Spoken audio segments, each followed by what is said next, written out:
लेकर आता हूँ आपका खास कार्यक्रम पहाड़ी मंच। दिल्ली एनसीआर में रह रहे लाखों उत्तराखंडी प्रवासी समाज की आवाज़ को बुलंद करता है पहाड़ी मंच। साथ ही दिल्ली एनसीआर की संस्थाओं को मंच देता है पहाड़ी मंच। हर मुद्दे को जो है आप तक पहुंचाता है पहाड़ी मंच। साथ ही उत्तराखंड की संस्कृति, धरोहर और परंपराओं को जो है संजो के रखा हुआ है पहाड़ी मंच, और निरंतर उनके प्रचार प्रसार के लिए काम करता है पहाड़ी मंच। तो आइए देखिए हमारे साथ हमारा खास कार्यक्रम पहाड़ी मंच। और आज हमारी मंजिल है देवली विधानसभा के बैंक कॉलोनी में, जहाँ पे हम आपकी मुलाकात कराएंगे उत्तराखंड के पिछले 22 सालों से पुरानी संस्था उत्तराखंड पर्वतीय समाज जन कल्याण महासंघ से। तो आइए चलते हैं हमारे साथ हमारी मंजिल की ओर।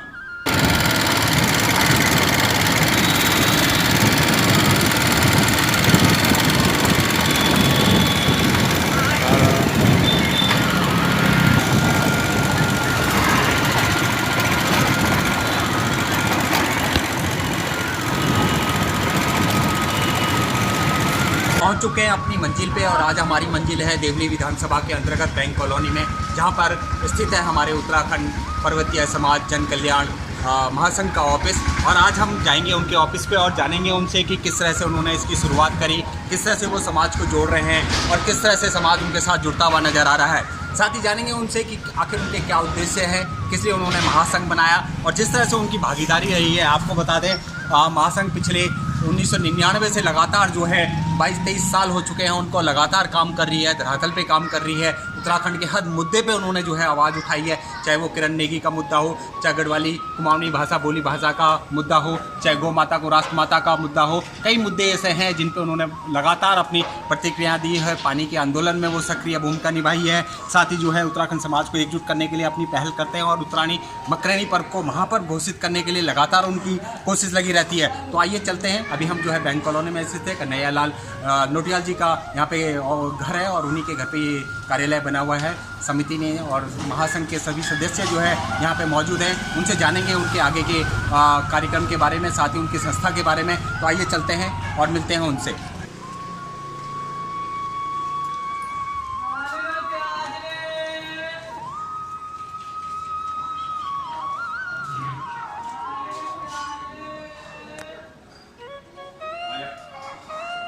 रोल। नमस्कार, मैं दीप सिलोड़ी लेके आया हूँ आपका खास कार्यक्रम पहाड़ी मंच। दिल्ली एनसीआर में रह रहे लाखों उत्तराखंडी प्रवासी समाज की आवाज़ को बुलंद करता है पहाड़ी मंच। आइए उनसे जानते हैं और किस तरह से उन्होंने इसको बनाया, किस तरह से उनके क्या उद्देश्य है, किस तरह से वो समाज को जोड़ रहे हैं। इन सभी मुद्दों पे बातचीत करेंगे। हमारे बीच में उनकी पूरी टीम मौजूद है। आइए चलते हैं और उनसे बात करते हैं और जानते हैं उनकी महासंघ के बारे में।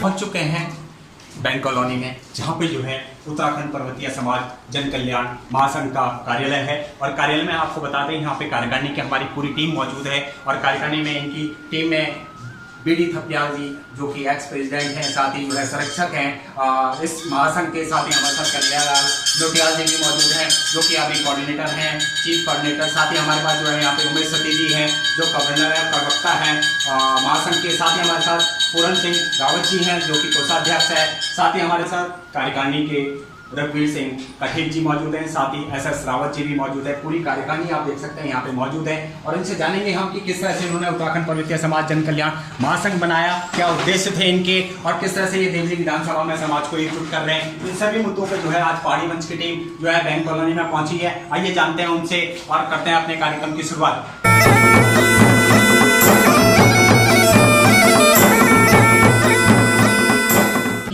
कार्यकारिणी हमारे बीच में मौजूद हैं। आइए जानते हैं उनसे कि देवली विधानसभा में और दिल्ली एनसीआर में वो किस तरह से काम कर रहे हैं। हमारे साथ जो है बीडी थपियाल जी मौजूद हैं जो कि एक्स प्रेसिडेंट रह चुके हैं, साथ ही जो है इसके पैटर्न मेंबर भी हैं। आइए उनसे जानते हैं। थपियाल जी, सबसे पहले हमें ये बताइए कि कब इसकी शुरुआत हुई, कैसे शुरुआत की और किन उद्देश्यों को लेकर आपने ये महासंघ बनाया था? हमने इसको वैसे 99 में स्टार्ट कर दिया था और उद्देश्य यही था कि यहाँ पे जो हमारे लोग हैं इनकी पहचान नहीं थी। हमने मीटिंग करके लोगों को बुला के जगह जगह मीटिंग बुला के उनको ये कहा भाई कि ये जो हमारी छोटी संस्थाएं हैं हम इनको सब मर्ज करके महासंघ बनाते हैं और महासंघ के बैनर के तले हम लड़ेंगे। जो भी हमारे मुद्दे होंगे हमारे लोगों के, हमारी कॉलोनी के, संगम विहार, बैंक कॉलोनी, दुर्गा विहार या पुष्प विहार या यहाँ जो इस क्षेत्र में है, इनके मुद्दे तभी उठा सकते हैं जब हम महासंघ बनाएंगे। छोटे लेवल पे हमारी हैं संस्थाएं हैं, तो उस उद्देश्य से, चाहे वो राजनीतिक उद्देश्य हो, चाहे हमारा सामाजिक उद्देश्य हो, चाहे हमारा विकास उद्देश्य था, इसलिए हमने ये महासंघ बनाया है। और उसी के बैनर तले हमने कई जगह कई कार्यक्रम किए हैं जहां हम लोग सब लोग महासंघ के बैनर तले सम्मिलित हुए हैं, चाहे वो राजनीतिक हो चाहे वो सामाजिक। हमने सुना है कि 1999 में ये जो है आपका महासंघ बन गया था, काफ़ी समय हो गया, हम कह सकते हैं 22-23 साल हो चुके हैं। उस टाइम जब आपने शुरुआत करी थी इसकी, कितनी कठिनाइयाँ आपको आई थी? लोगों ने क्या बोला था, समाज ने क्या आपका साथ दिया था, या किस तरह से लोगों को जोड़ा था शुरुआती दिनों में? शुरुआती दिनों में बहुत दिक्कतें आई, जैसे पॉलिटिकल लीडरों को भी ये पता लगा कि ये जो है इकट्ठे हो रहे हैं, इन्होंने महासंघ बना दिया है। पहले हम बिखरे हुए थे, लेकिन महासंघ बढ़ने से हमें एकजुटता आई, लोगों को भी काफ़ी वो मेहनत करनी पड़ी। जो हमारे कार्यकर्ता चुने गए थे, सब ने बड़ी मेहनत और लगन से लोगों को जोड़ा।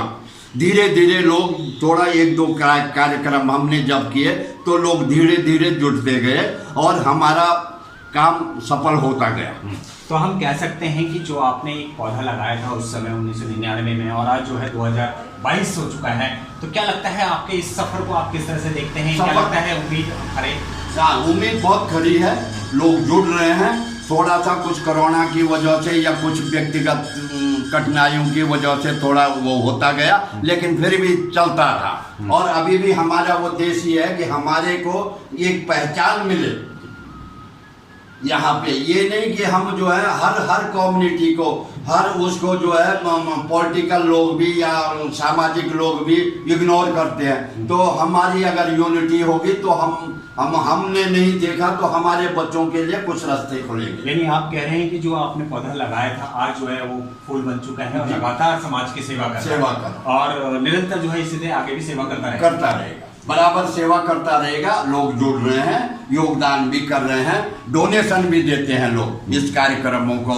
ये को हमारे पास कोई ऐसा फंड नहीं है, जो हमारी पब्लिक ही हमको फंड देती है, उसी फंड से हम कार्यक्रम करते हैं। तो आप देख सकते हैं कि बीडी थपलियाल जी का साफ कहना है कि जिस तरह से महासंघ देवली विधानसभा में काम कर रहा है, दिल्ली एनसीआर में भी जो है समाज को एकजुट कर रहा है, और खासतौर से देवली विधानसभा की हम बात करें तो यहाँ निरंतर वो जो है अपने समाज को जोड़ रहे हैं, उनकी हर समस्याओं में जो है महासंघ फ्रंट पे खड़ा रहता है। आइए और भी कुछ लोगों से और बात करते हैं। हमारे पर्वतीय समाज जन कल्याण महासंघ के मुख्य संयोजक हमारे बीच में मौजूद है कन्हैया लाल नोटियाल जी। आइए उनसे जानते हैं किस तरह से वो अपनी महासंघ को चला रहे हैं और कितना सपोर्ट उनको समाज का मिलता है, क्या क्या उद्देश्य उनके हैं, और किस तरह से ये जो है देवली विधानसभा में इसको आगे बढ़ा रहे हैं।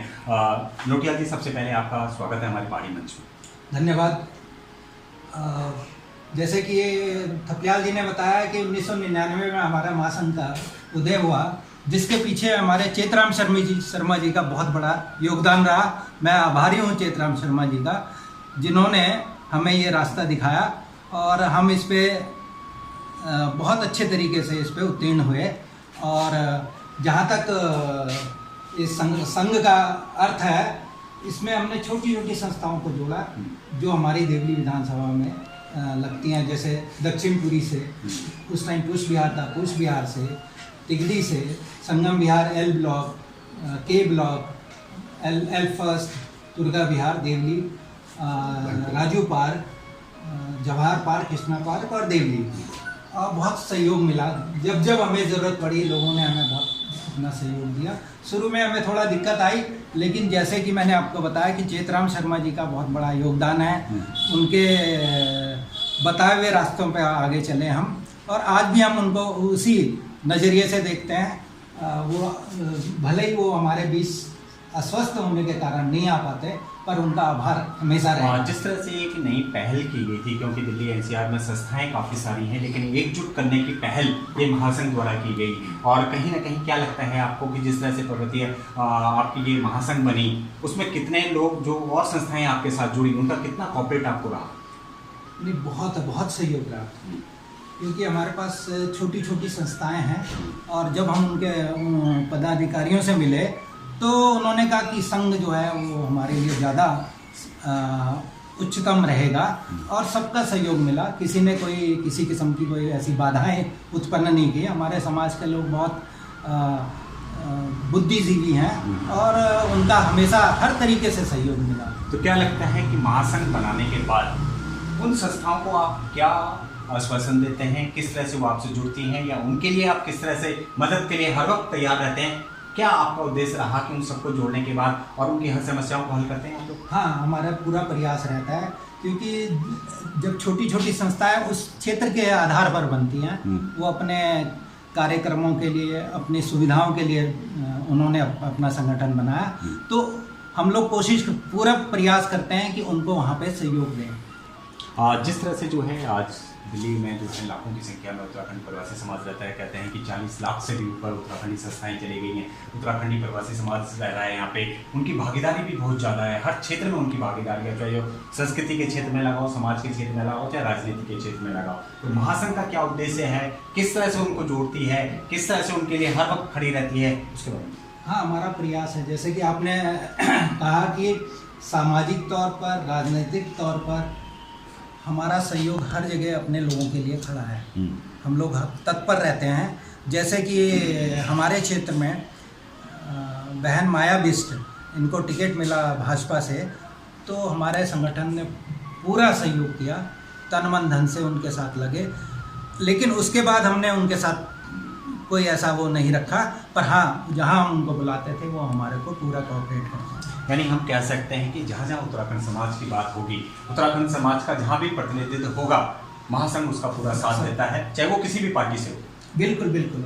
हम तो जहाँ भी उत्तराखंड समाज से जो भी सदस्य है, तो राजनीतिक तौर पर, सामाजिक तौर पर अगर सहयोग चाहिए होगा तो हम तत्पर रहते हैं। विशेषकर किसी भी पार्टी से अगर उत्तराखंड समाज के व्यक्ति को टिकट मिलता है तो हम उनके साथ हमेशा खड़े रहेंगे।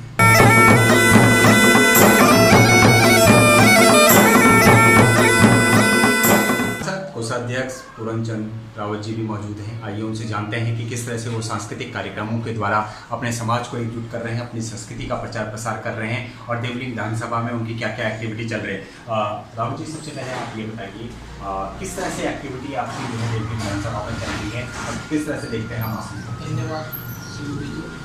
हम पिछले कई सालों से सांस्कृतिक हो, राजनीतिक हो, सामाजिक हो, अपनी संस्था द्वारा लगातार इस पर काम किए जा रहे हैं और भविष्य में भी इसी तरीके से और बढ़ चढ़कर काम करेंगे। जहाँ तक सांस्कृतिक जो हमारा एक वो था कि लोगों को ज़्यादा से ज़्यादा इकट्ठा किया जाए, इकट्ठा उनसे सामाजिक भागीदारी और अपने कल्चर के बढ़ावा देने के लिए, तो हम लोगों ने यहाँ पे कई वर्षों से उत्तरायणी विगत 3-4 वर्षों से कोविड काल के दौरान ये हो नहीं पाया, बट उससे पहले लगातार हम हर साल 14 जनवरी उत्तरायणी मकरायणी मनाते आ रहे हैं। पहले दिल्ली सरकार ने हमें 1-2 बार फंड्स दिए थे, बट बाद में उनकी इतनी ज़्यादा वो हो गई दिक्कतें और कह सकते हैं कि कागजी खाना पूर्ति, कि फिर हमने फंड लेने के लिए अप्लाई किया ही नहीं और अपने माध्यम से हम सभी लोगों ने 1000, 2000, 5000 रुपये फंड्स जनरेट करके अपने माध्यम से ही ये प्रोग्राम कराया है। हमने देखा है कि यहाँ पे जो है देवली विधानसभा में जो है महासंघ निरंतर जो है बच्चों के लिए प्रतियोगिताएँ निकालती है, चाहे वो पेंटिंग का हो, चाहे ड्राइंग कंपटीशन हो, कई सारे इस तरह के कार्यक्रम करते रहते हैं आप समाज को एकजुट करने के लिए। तो किस तरह की एक्टिविटियाँ चलती रहती हैं? हमारे संगठन महासंघ द्वारा और जो और भी क्षेत्रीय संगठन हैं, हर वर्ष या कुछ समय पर हम लोग ड्राइंग कंपटीशन, जनरल नॉलेज का कंपटीशन, महिला दिवस, इन सब चीज़ को अपने स्तर पे, चाहे वो महासंघ के साथ मिलकर के हो, और ज़्यादातर हम जो बड़े प्रोग्राम हैं वो महासंघ के साथ मिलकर के करते हैं।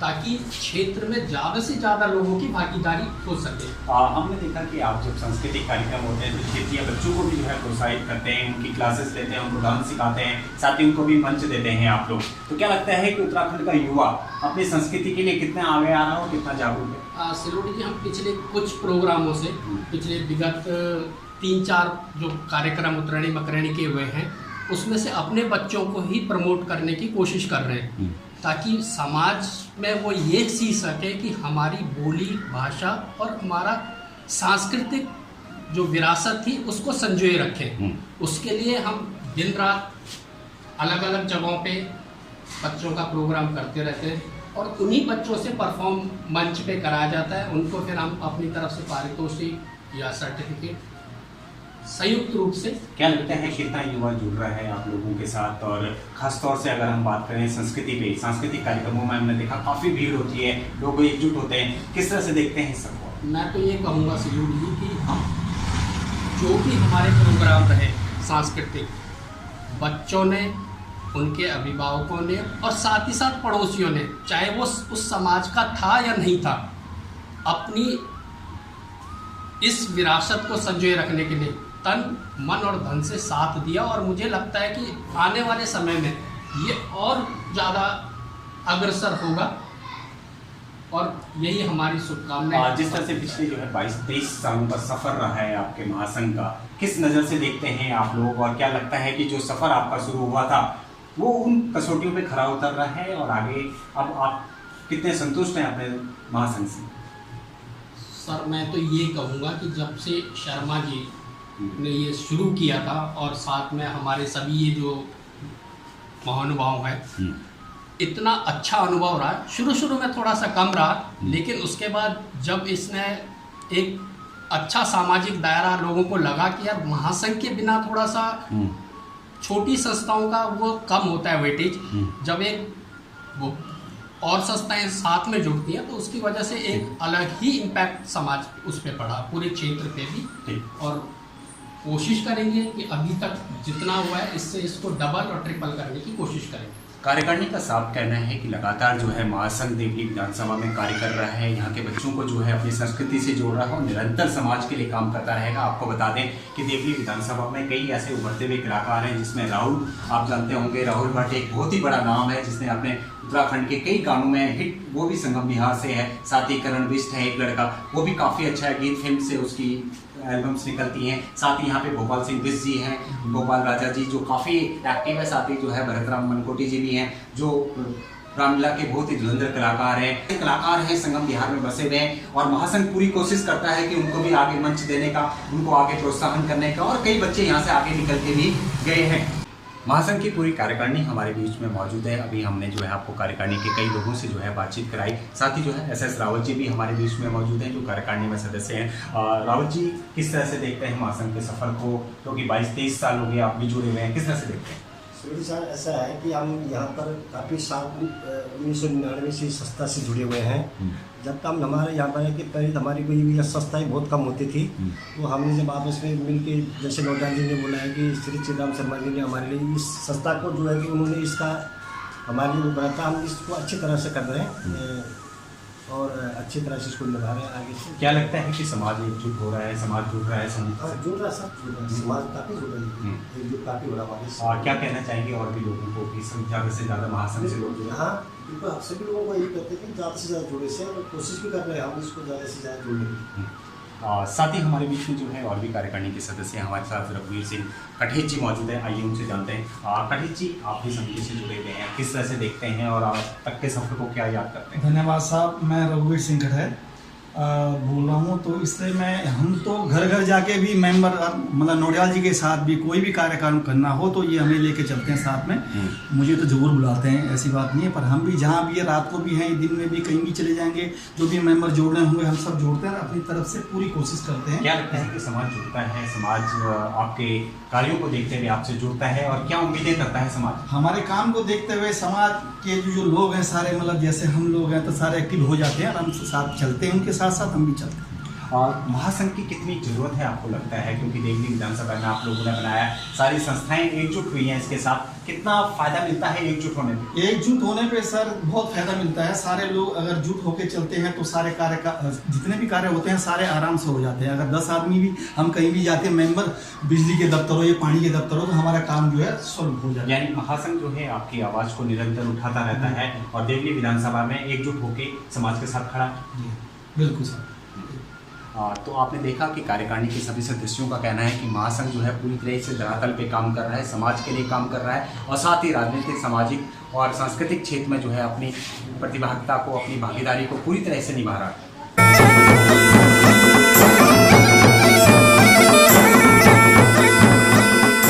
महासंघ के प्रवक्ता हमारे बीच में मौजूद हैं उमेश चंद सती जी। आइए उनसे जानते हैं कि किस तरह से ये समाज के मुद्दों पे जो है काम कर रहे हैं और महासंघ कितनी अपनी भागीदारी को निभाता है। सती जी, किस तरह से आप लोग जो है उत्तराखंड समाज को एकजुट कर रहे हैं और खासतौर पे क्या लगता है दिल्ली एनसीआर में जो मुद्दे उठते हैं उसमें आपका कितना योगदान रहता है? और जो हमारा महासंघ है बनने के समय से हर मुद्दों पे भागीदारी करता रहा है।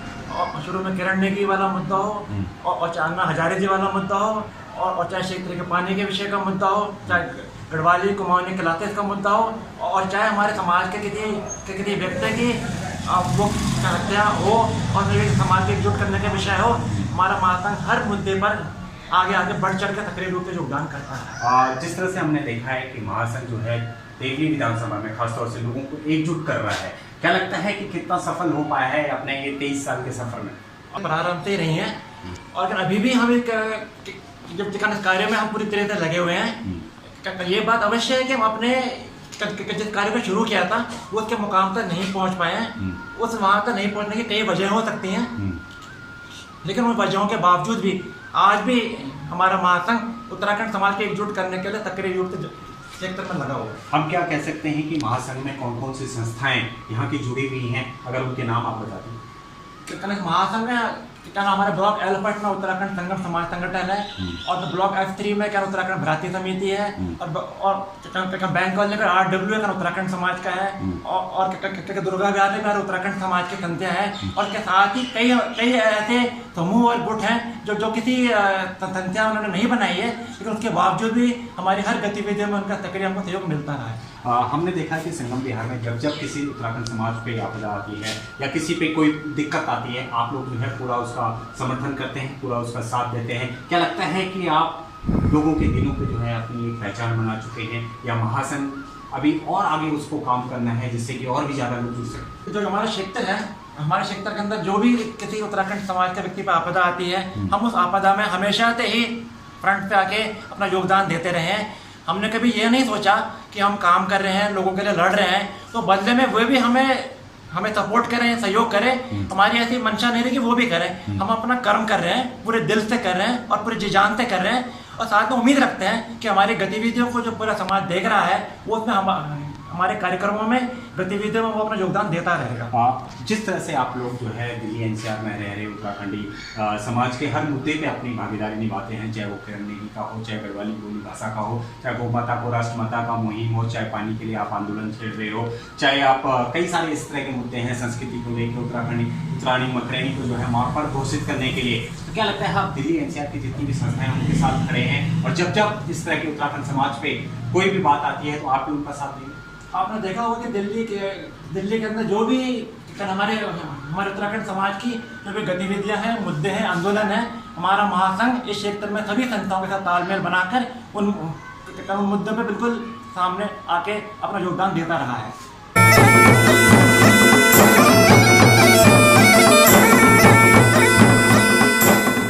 फिर से एक बारी जो है थपलियाल जी से हम जानना चाहेंगे कि जिस तरह से इनका महासंघ काम कर रहा है ये क्या शुभकामनाएं देंगे? सर, जिस तरह से आपका महासंघ काम कर रहा है देवली विधानसभा में, क्या लगता है कि अब इसका दिल्ली एनसीआर में भी विस्तार होना चाहिए और नई कार्यकारिणी को आप क्या संदेश देना चाहेंगे? विस्तार तो जरूर होना चाहिए, लगे हुए भी हैं, कोशिश कर रहे हैं कि विस्तार हो और महासंघ जब तक काम अच्छा करेगा तो पब्लिक ऑटोमेटिक ही जुड़ जाएगी। हमारा पूरा ध्यान है, पूरा वो है कि फोकस है और जो ये कार्यकारिणी है इसमें चेंज होते रहते हैं। जो एक्टिव लोग हैं हम भी चाहते हैं कि वो आए, जरूरी नहीं है कि उसी ने रहना है। एक्टिव आए तो तभी हमारा समाज आगे बढ़ सकता है और लोग जुड़ेंगे और जुड़ते भी रहे हैं। कल्चर प्रोग्राम जब हम करते हैं तो पूरा जहाँ जहाँ बदरपुर बॉर्डर से लेकर आया नगर तक हमारा समाज जुड़ता है। समाज को क्या संदेश देना चाहेंगे आप और क्या उनसे कहेंगे कि किस तरह से समाज को एकजुट करें दिल्ली एनसीआर में, और एकजुटता पे कितना बल देंगे? एकजुटता में तो सबसे बड़ा बल है। अगर एकजुट नहीं होंगे, बिखराव से हमको कुछ नहीं मिलेगा, हासिल कुछ नहीं होने वाला। अगर हम एकजुट होंगे तभी हम पॉलिटिकल, राजनीतिक और जो भी कल्चर काम कर सकेंगे ना, अन्यथा नहीं हो पाएगा। वो आपको तन मन धन से सभी कार्यकर्ताओं को, एक आदमी को 10 जोड़ने पड़ेंगे और 10 100 को जोड़ेगा तभी सक्सेसफुल मिल पाएगा। जाते जाते क्या शुभकामनाएं देंगे समस्त? जाते हुए यही शुभकामनाएं हैं कि ये हमारा समाज, ये हमारा महासंघ, जितने भी इसके पदाधिकारी हैं वो लोग दिल जान से इस काम में लगे रहें, समाज आगे बढ़े तो हम तभी आगे बढ़ सकते हैं। से जो है हमने हर मुद्दे पे जो है बातचीत करी, चाहे वो एकजुटता का मुद्दा हो, समाज को एकजुट करने का मुद्दा हो। साथ ही अब हमसे जानते हैं कि जिस तरह से उत्तराखंड समाज दिल्ली में रहता है, कई ऐसे वार्ड हैं जहां पर अगर नगर निगम में जो उत्तराखंड समाज के व्यक्ति को टिकट मिल जाए तो वो इजीली जो है जीत की ओर अक्सर हो सकता है। लेकिन क्या कारण है कि उनको टिकट नहीं मिल पाती है, समाज एकजुट नहीं हो पाता? क्या कहीं कोई कमी रह जाती है? फिर से जो है कन्हैयालाल नोटियाल जी से हम जानना चाहेंगे, सर क्या कारण आपको लगता है? क्योंकि समाज इतना एकजुट है, लाखों की संख्या में रहता है, 5000 से भी ज़्यादा संस्थाएं, लेकिन फिर भी जो है उत्तराखंड समाज के व्यक्ति को टिकट नहीं मिल पाती। अगर मिलती भी है तो वो जो है वो मुकाम नहीं हासिल कर पाता कहीं कहीं। इसमें निश्चित रूप से पार्टियां जो है अनदेखी करती हैं हमारे समाज को, और कई जगह ये स्थिति कर देती हैं कि जो राष्ट्रीय पार्टियां हैं वो दोनों एक ही सीट पे 2 जनों को टिकट दे देती है उत्तराखंड के लोगों को, और तीसरा जीत जाता है क्योंकि वो वोट आपस में जो है। इसका उदाहरण हमारी पटपड़गंज विधानसभा के सामने है। और इसके साथ साथ कई जगह ऐसी भी स्थिति पैदा हुई है कि कई जगह उत्तराखंड के लोग एकजुट नहीं हैं, कहीं पे किसी वजह से गुटबाजी हो जाती है, उसकी वजह से भी। इसका एक उदाहरण है कि जब मायावती जी का चुनाव हुआ तो यहाँ पे भी वही परिस्थिति बन रही थी, लेकिन महासंघ की वजह से इसको ऐसा रूप दिया गया कि वो सीट हम जीत कर आ गए, अन्यथा ये सीट भी हमारे हाथ से जा रही थी। ऐसे ही बहुत जगह हैं जहाँ पे, जैसे रोहिणी है, आपका बुराड़ी है, नायनगर, छतरपुर, विनोद नगर, ऐसे बहुत सारी जगह हैं जहाँ पे पहाड़ी लोगों का बहुत ज़्यादा योगदान रहता है, लेकिन अनदेखी करने की वजह से। क्या कारण मानते हैं और क्या सबको संदेश देना चाहेंगे आप महासंघ के तहत? क्या उनको बोलना चाहेंगे? किस तरह से एकजुटता की ओर अक्सर होंगे? हाँ, इसमें निश्चित है कि हम लोगों को, यानी जो नागरिक हैं उत्तराखंड का, एक तो उसको एकजुट होना चाहिए, और जो हमारे प्रतिनिधि हैं राजनीति क्षेत्र में, जो प्रतिनिधि हैं, उनको भी इस तरफ ध्यान देना चाहिए ताकि वो और आगे बढ़ सकें। जिसमें हमारे सांसद हैं, विधायक हैं, उन लोगों को भी ध्यान देना चाहिए, ये मेरा कहना है।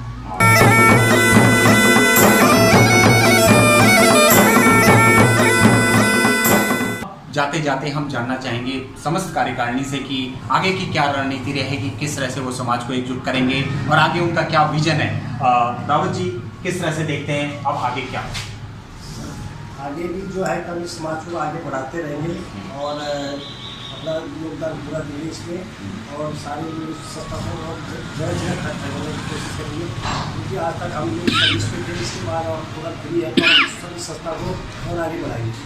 रोडी जी, हम लोगों का एक ही निवेदन है, सभी छोटी संस्थाओं से, या जो सामाजिक हैं, राजनीतिक हैं या गैर राजनीतिक हैं, वो सब लोग एक मंच पर आए और समाज में अपनी भागीदारी को राजनीतिक पार्टियों को भी ये दिखाएं कि हम कहते तो हैं कि 40 लाख दिल्ली एनसीआर में हमारी मौजूदगी है, लेकिन वो धरातल पर दिखती नहीं है। जबकि जब राजनीतिक पार्टियों को टिकट या अन्य विषयों पर बात आती है, समाज को, पहाड़ी समाज को कोई टिकट देने की, तो उस टाइम पे सब लोग उसको इग्नोर कर देते हैं, जो कि एक अच्छा संदेश नहीं है। तो हमें एकजुट होकर के उन सभी संस्थाओं को ये दिखाना होगा, या राजनीतिक पार्टियों को ये संदेश देना होगा कि हम किसी से कम नहीं। जाते जाते नोटियाल साहब क्या संदेश देना चाहेंगे समस्त उत्तराखंड वासियों को और दिल्ली? जैसा कि सेल्यूटी जी, जैसा कि आपको पता है कि हम लोग सारे लोग नौकरी पेशा वाले थे, कोई सरकारी कोई गैर सरकारी, इस वजह से समय नहीं दे पा रहे थे। लेकिन अब मैं ज़्यादातर लोग जो है अपनी सेवा निवृत्त हो गए हैं और संघ को अपना पूरा समय देंगे और इस संघ के माध्यम से और अपने लोगों को जोड़ेंगे। जहाँ पे ज़रूरत हुई, चाहे राजनीतिक हो, सामाजिक हो, हम अपनी भूमिका बखूबी निभाएंगे। और सत्य जी, जाते जाते क्या कहना चाहिए? मैं जाते जाते ये कहना चाहूँगा कि महासंघ अभी अपनी गतिविधियों को फिर से अपने सक्रिय रूप से शुरू कर रहा है। आपने देखा होगा कि पिछले दो तीन साल कोविड की वजह से हम कार्यक्रम नहीं कर पाए, तो सांस्कृतिक गतिविधि हम फिर से बड़े पैमाने पे करने का प्रयास कर रहे हैं। और मैं ये बात भी आपसे कहना चाहूँगा कि राजनीतिक भागीदारी की जो बात है, आपने देखा होगा कि हमारे देवली विधानसभा में वार्ड से हमारी बहन मायावती जी पार्षद रही हैं। बहुत ही अच्छा उन्होंने काम किया है। और जो MCD की जो परिसीमन को लेकर जो नया परिदृश्य बना है, तो उसमें ये भी है कि जो वार्ड बड़े हो सकते हैं, लेकिन हम ये मान के चल रहे हैं कि वार्ड बड़ा भले ही हो जाए, तो मायावती जी की जो यहाँ से विजयश्री निश्चित हम मान के चलते हैं। उसमें महासंघ को और सक्रिय रूप से कार्य करने की ज़रूरत है और सक्रिय रूप से मिल के समाज जहाँ एकजुट होगा, मायावती जी आगे बढ़ें, पूरा समाज उन्हें सपोर्ट करे और जो आने वाले टाइम में MCD जिस भी रूप में सामने आती हैं, वे उसमें अच्छी जिम्मेदारी लेके आ रहे हैं। कढ़े जी, आप भी क्या कहना चाहेंगे? जाते जाते जो है पूरे महासंघ का क्या संदेश आप जो है जनता को देना चाहेंगे और समाज को? सिलोड़ी जी, ऐसा है कि यहाँ पर सब हम जितने भी हैं, बैंक वाले जितने भी हैं, मतलब सारे रिटायरमेंट आदमी हैं, जितने भी हैं 15-20 साल में रिटायर हो चुके हैं। उसके बाद हमारे पास टाइम ही टाइम है, ऐसी कोई दिक्कत वाली बात नहीं है। जितने भी हैं, आप रात को 12 बजे कोई बुलाए, हम बिल्कुल कॉल पे तैयार होते हैं और अपने काम करने में निष्पक्ष तौर पर पूरी भावना उनके साथ में लगे रहते हैं।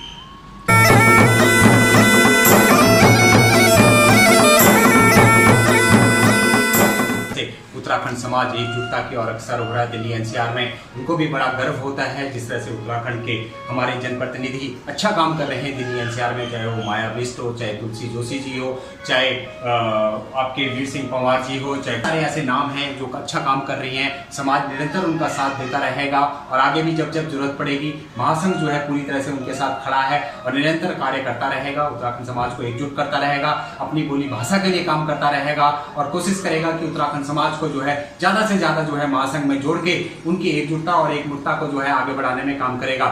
पहाड़ी मंच के कार्यक्रम में आज जो है हम पहुंचे थे देवली विधानसभा के अंतर्गत बैंक कॉलोनी में और हमने जो है आपको पूरी उत्तराखंड पर्वतीय समाज जन कल्याण समिति के महासंघ के कार्यकर्ताओं से मिलाया, कार्यकारिणी से मिलाया और इनका साफ कहना है कि ये निरंतर जो है उत्तराखंड समाज के लिए काम करते रहेंगे। उत्तराखंड समाज को एकजुट और एकमुट करने के लिए पूरी टीम तैयार है और देवली विधानसभा के साथ साथ अब ये चाहते हैं कि दिल्ली NCR में भी जो है महासंघ की ब्रांच खोली जाए, लोगों को एकजुट किया जाए, अपनी संस्कृति से रूबरू कराया जाए और एक अच्छा कदम है क्योंकि जिस तरह से दिल्ली NCR में 35-40 लाख से भी ज़्यादा उत्तराखंडी समाज रहता है, अगर इस तरह की पहल होंगी तो काफ़ी कारगर साबित होंगी। खासतौर से राजनीतिक क्षेत्र में जिस तरह से हमारे लोग आ रहे हैं, काफ़ी उनके लिए फ़ायदा होगा।